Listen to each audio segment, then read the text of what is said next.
I'd like to talk really quickly about professionalism in presenting your vector graphics and some common pitfalls that you can come across as a beginner getting into Adobe Illustrator.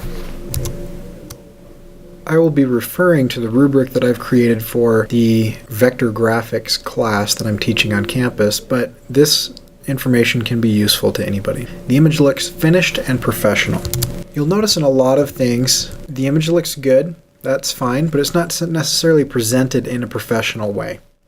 If I were to zoom out on this, you'll notice that this edge here is outside of the artboard. There's some other stuff here that must have been different iterations.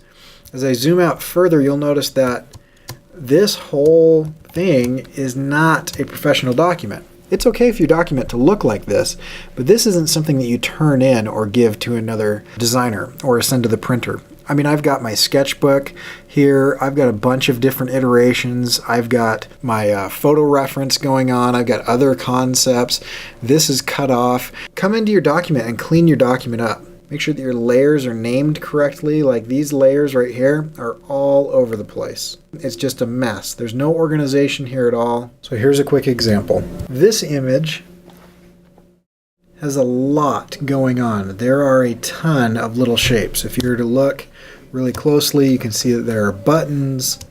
There's a whole mesh and camera situation here. This could be a nightmare, right? But I've organized it so that I have my background elements. Here's my pitfall text, here's my shadow, and here's my burst. Notice that everything is named and organized. That's all one layer. Okay, so I can turn that on and turn that off because the main element is here.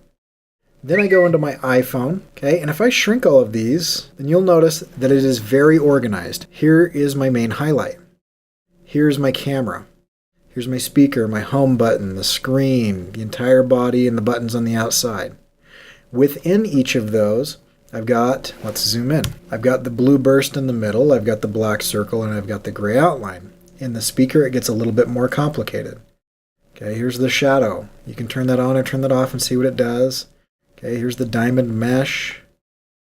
Okay, within that there's a clipping mask. Okay, here's the dark background. Here's the lighter outline. Okay, so because I have named these, I can turn this over to someone else, or turn it in as an assignment, or turn it into the printer, and it is very, very organized. I know when I'm looking at the home button,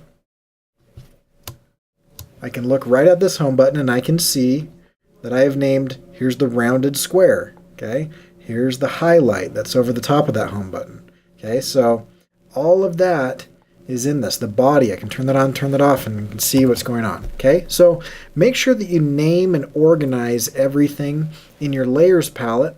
And if I had multiple versions of this, then I would have multiple artboards, and I would name those artboards with something that made sense. So try to be as descriptive as possible. Don't be too long. Use 1 or 2 words at most.